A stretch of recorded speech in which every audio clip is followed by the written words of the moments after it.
Hello, welcome to New Millennium Ministries, featuring the Diann Morgan Show, where life happens. There are two types of people in this world: people that make life happen and people that let life happen. Today's show is all about people who make life happen. First, I would like to say hi to everybody out in our listening audience. We have an extremely exciting show today. I am so excited about this young lady who has agreed to be my guest. And I had been knowing about her for several years because her poster was on the bulletin board at our church. We have a youth abstinence ministry at the Rising Sun Outreach Ministries. And I always knew that our children need to hear stories about people who had gone through situations in their life, so that the children at our church would know that it's better to abstain from sex, if at all possible, before they are married. Our guest today, and very shortly I'm going to let her introduce herself, she's going to talk about her experience, which it wasn't a fault of her own that she experienced sex before marriage, but how she triumphantly came out of that experience. So I want to welcome my guest today, Summer Owens. Hi, thank you. So I want Summer to just talk to our listening audience and introduce herself. But first, let me show you her book. She has authored a book. It's called Life After Birth, and it's talking about her experience of being a teenage mother. And I can't tell you how proud, how moved, and how honored I am to be here with this lady, because I read her book. And I want to challenge you to read this book. If you have teenage children, whether they're boys or girls, it doesn't matter. You need to read this book because it's going to help you tremendously. I don't have teenage children, but it helped me because I have encounters with teenage children all the time. And I have grandchildren. They're not teenagers yet, but I will know how to talk to them when they do become teenagers. So I'm not going to take up much more time because I really want us to spend a lot of time talking with Summer Owens. So Summer, if you could introduce yourself to our audience, tell them who you are, what you're doing now, and then we'll come back to how you came to be where you are today. Absolutely, thank you. Hi, my name is Summer Owens, as Ms. Morgan just mentioned, and I am the author of the book, Life After Birth, the Memoirs, Survival, and Success as a Teenage Mother. I'm also the founder and president of So What LLC and the So What Foundation, which I started after writing my book. So, Summer, the first thing I want you to do is to talk to us about your childhood. I found so often that sometimes as young girls, and I've been a young girl myself, that we have a self-esteem issue, that we just don't feel pretty. I was showing some young girls my young girl picture as a 5th grader, and it wasn't very pretty. So I read your book and used a lot of adjectives about what you look like. So just, and I'm looking at how pretty you are now. So what I want you to tell the audience is just how you kind of felt about yourself as you were coming up as a young girl. So when I was a little girl, I was probably like most girls. I had self-esteem issues, and the reason why was because I didn't feel as pretty as my sisters and some of my friends, which I have very few friends, but I just didn't feel pretty. I was really skinny, and so people made fun of me and called me stick sometimes. I had what I later found out was a nervous condition that caused me to suck my thumb and pull out my hair. And so as a little girl, I had buck teeth, which I'm addressing now. Right. and I didn't have any hair. So my sisters had long, pretty ponytails, and I had my hair cut off like a little boy because my mom cut it all off so that it would be even. Because before, it was sticking out all over my head. Right. Because I pulled bald patches into my hair. And so I didn't feel good about myself. I didn't feel pretty. And just like so many girls and boys deal with today, people made fun of me. Right. And it affected how I felt, and then it affected the actions that I took, which are some of the reasons behind my organization, which is called So What. Because I'm trying to help people to understand, and not just kids, but adults have self-esteem issues too. Right. To understand that you are who you are, and for you to accept yourself the way that you are. And anything that you can improve, take the steps to improve it, but don't let someone else's judgment put limits on you. Right. Now I want you to focus on your book, the title. How'd you come up with the title, and why did you come up with the title? God gave me that title. Amen. I prayed about it. I did, honestly. I prayed about it.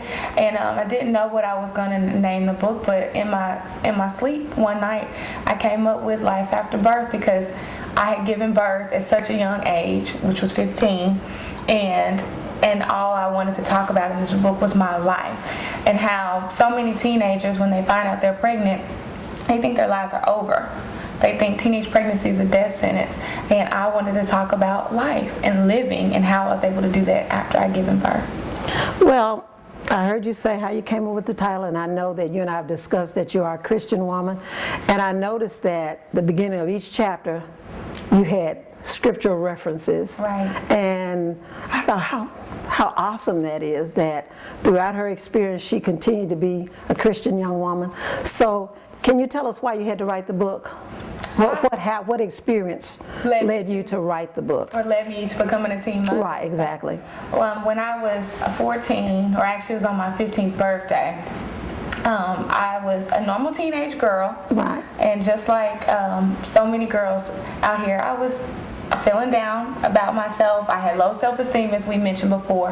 And there was a young man who was a friend of a relative of mine. And he told me I was pretty. He told me I was pretty, and I hadn't been told that I was pretty before. So when he told me I was pretty, it made me feel good about myself.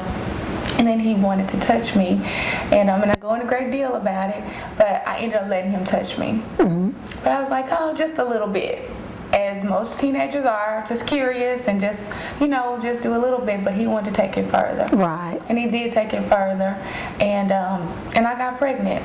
And I talk about in the book, I didn't even feel penetration. Right. I talk to teenagers about that too, how you can get pregnant without feeling full penetration. Right. And that's what happened with me. I got pregnant on my 15th birthday by someone I did not know. Right. And someone who would not be in the picture to help me raise my son. Wow. And can you kind of talk about, I remember you saying that you wanted him to quit, and were you afraid to scream out because there were relatives in the house? Right. So I was in the room with him, and kind of sneaking and even being in the room with him. Right. I was at my aunt's house, and my aunt was asleep. Right. She was asleep, and her boyfriend was there, and they were asleep, and I didn't want to wake them up. Right. Now, if I could go back, and like I tell my girls now that I talk to, and boys too, if you're ever in a situation, don't be so considerate, because I was ignorantly considerate of my aunt's sleeping. So yeah, that's why I didn't scream. I just tried to handle it myself and could not. Right. And I remember in the book you were talking about how afraid you were and how basically violated you felt, and how, just listening back, you really didn't know you'd had sex. You really didn't know. I was afraid, I felt violated, and I also felt ignorant. Right. Because I talked about in the book how after it happened, he said, can we do it again? And I said, do what again? I just knew that he was on top of me, and I felt the pressure of his body on me. But like I said, I didn't feel penetration, so I didn't know I had sex. And I went to the restroom to try to pee it out. Right. Which was my ignorance, because I did not know it was two different holes, and I just did not know. Right. And that's what I spend a lot of work doing now too, is trying to educate our girls so they know their bodies and actually know how their bodies work. Right. Too. I tell you, when I read this book, I was just overcome with awe for you, because I was like, wow, she was so courageous in spite of the fact of your youth. Now, when this first happened, when did you first tell your mother? Tell us about when your mom first found out. I didn't tell my mother because I didn't want her to know what happened to me. And I also felt a lot of guilt because I put myself in a situation. I was in the room with him. I let him touch me a little bit. Right, a little bit. Yeah. And that's what a lot of girls do anyway, is they feel guilt, and so they don't. So I didn't tell my mother, and I probably never would have told my mother or anyone else had I not gone to the doctor or to the health department, like I mentioned in the book, with the relative, and I thought I would get tested. Since he said we had sex, I said, in my mind, it comes from having sex. I said, you get pregnant, we get STDs, so I said, let me get checked out. And it was that day that I found out I was pregnant. Did I tell my mom then? No. I still didn't tell my mother. Yeah. She ended up finding out from a relative. It was almost comical to me because I'm a nurse when you said you were giving the urine sample because you were looking for just a urinalysis or maybe STD, and it come back, it's like, I wasn't here to get checked for being pregnant. Yeah. How did that come about? And that was my ignorance. Yeah. I had no idea when they said, okay, we need you to give us a urine sample. So I said, okay, and I go and I'm sitting and I'm waiting for them to come back and tell me if I had STD or not. Right. Because I didn't know this. I had no idea that the urine sample was a pregnancy test. Right. No idea. And then, as you know, I found out I was pregnant. Right. And I want you to know, Summer had a boyfriend, so she had to deal with that too. And we all know it's not an easy conversation or a pretty conversation to have that. So that's in the book. I'm not going to get her to go into it today because I want you to read some of it. I want to move on a bit past that. And even when Summer was having the baby, it was pretty tough. So that's in the book too. But I want you to talk about after the baby was born and you still remaining in school, how you were able to manage that. It was very hard. After my son was born, I had to take care of him. I moved in with my grandmother because I had 4 younger brothers and sisters that my mom was still taking care of. And I also had issues with my stepfather. And I ended up living with my grandmother, and I praise God for her because she was so helpful. And she kept him for me while I went to school and while I went to work. I got 2 jobs. Okay. I started working at Arby's, and I worked at the Waffle House. While you were in school? While I was in high school. Oh. After I had my baby. Wow. Because I wanted to be able to financially provide for my son and not be just dependent on my grandmother. And so I went to school. I came home, I did my homework, and talked about this in the book. I went to work, came home, tended to my son, finished my homework, and that was my life. So you mean you didn't get to go clubbing anymore? Seriously? Nope.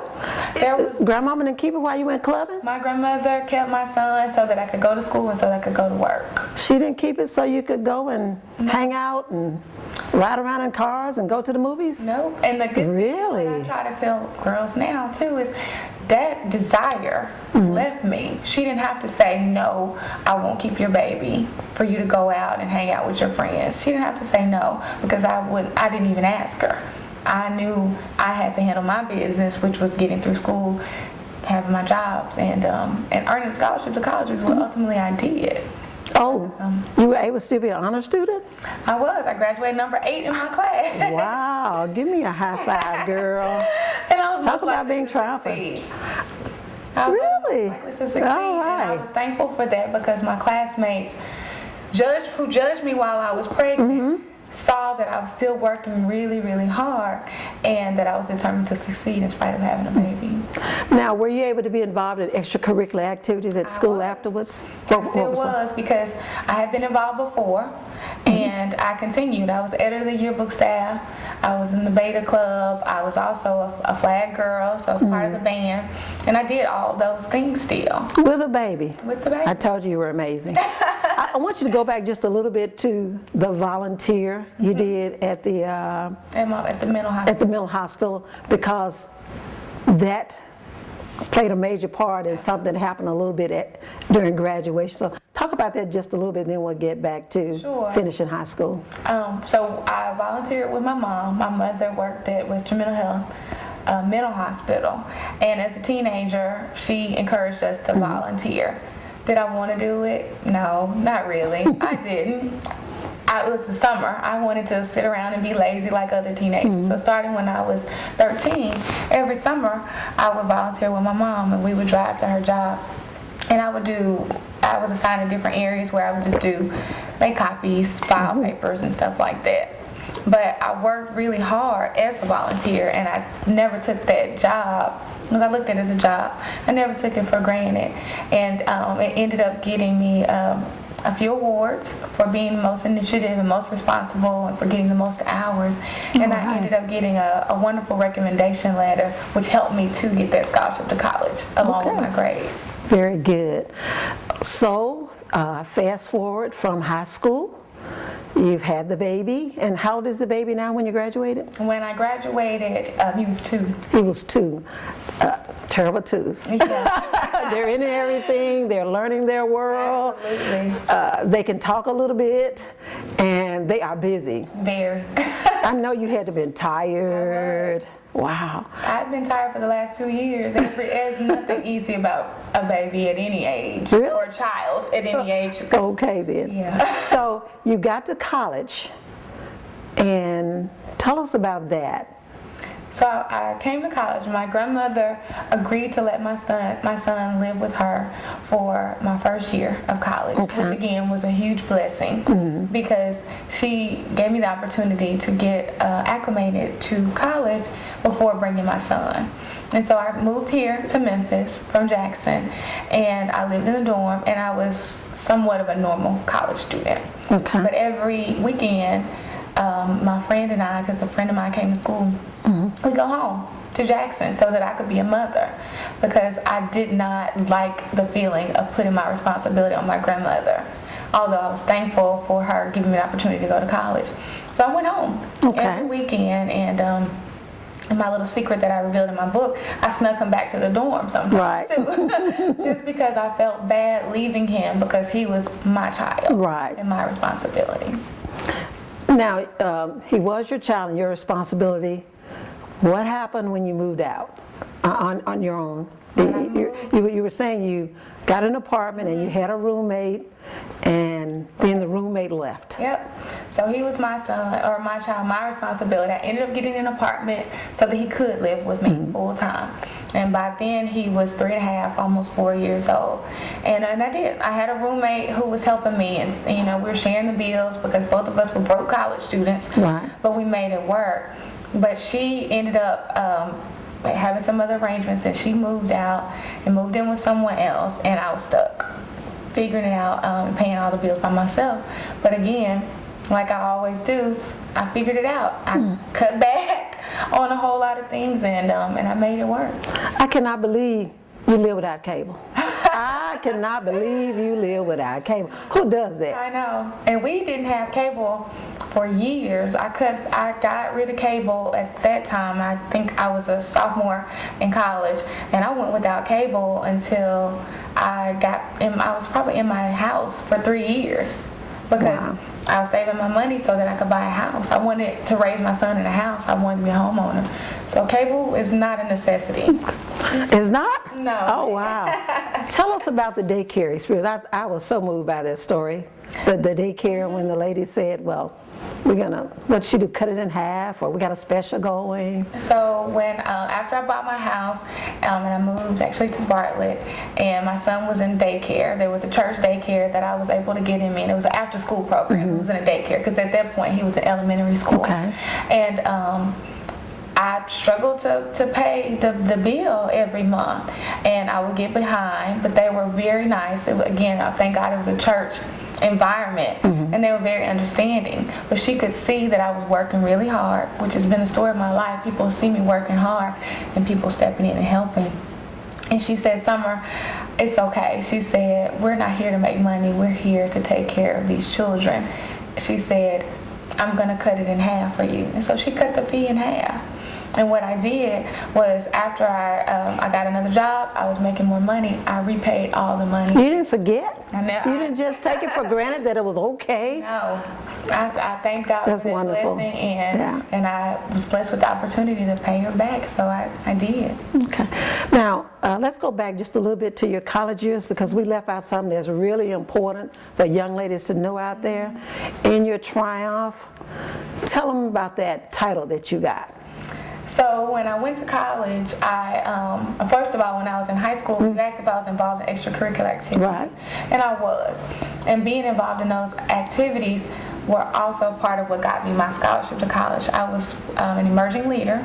At the University of Memphis, I have a scholarship called the Emerging Leader Scholarship, and it's for people to be leaders on campus. And to get that scholarship, you had to have been involved in high school and be an involved student in college. And so I was involved in almost every organization you can imagine, and even with my son. Even with your son. When I had events or if I had meetings, because he's a little boy, so everybody knew him. Everybody knew my son, because he was always there with me. in my senior year, someone suggested I run for Miss University of Memphis, which is not a beauty pageant. It's based on grades and campus involvement and community involvement, and I got it. And I got it. I was selected as Miss University of Wow. Memphis, and I was the first teen mom to ever be Miss University of Memphis. I can tell you, even though you say it's not a beauty pageant, every one of them I've ever seen were beautiful. Every one of them. It may not be a beauty pageant, but they were beautiful for more than one reason. So, you finished college and you had to find a job. Right. Still with a child.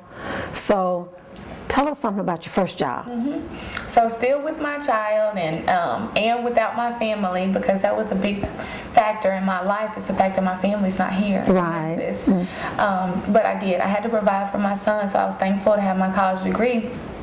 But it was then also that I learned that finding a job is not easy. Wow. I had a great GPA, I had a great resume, I had done an internship, but it still was a challenge.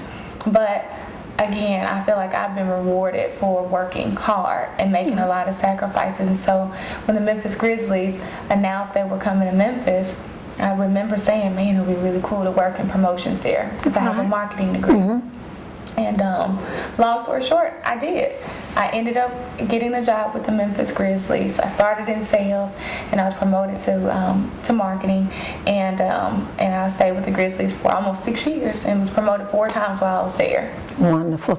Now I want to ask you just a little bit about relationships. We're just about finished with the broadcast for today, but I know the girls out there want to know, well, did she ever date anybody? Does she like men? Because Right. that was traumatic to you, so they want to know, is there dating or being in love with somebody, after this? Right. Because you were busy. You really didn't have time for anybody. Even though in your book you do talk about other relationships, it never came before your son. So we got just a few more minutes. So if you Right. could take about a minute to just talk to the young ladies and the young men about being able to have emotional connection with someone after the experience you had When I encountered. first said that there are a million things that we could talk about, so I do hope that they will take the time to read the book. Right. And in terms of relationships, it is important. We are made to be connected to other people, so I was normal. I was just like anybody else, and I wanted to have relationships. I did have trust issues because of what had happened to me, but it didn't affect me so greatly that I didn't want to be in a relationship with someone. However, I knew my most important priority was my son. Right. And so, as you mentioned, I never put anybody before my son. So even in relationships, I was looking for someone who could be a role model and eventually maybe a father figure for my son, more so than for me. But when I talk to kids now, and even young adults, and I'll look at the camera now, it's just so important that people realize relationships can wait. They aren't the most important thing in your life. But for our young girls, for them to understand relationships, and boys too, can get you in a lot of trouble. It can really change your whole life in a negative way. So it's good to have relationships, but they have to be healthy relationships and positive relationships, and not deter you from knowing who you are and becoming the best person that you can be. And so for me, I decided that relationships would have to wait while I focused on being a good mother, being a good student, and being a good employee, because I was doing all those things from the time I was 15 years old. And relationships were a part of my life, but they were not the main priority for my life.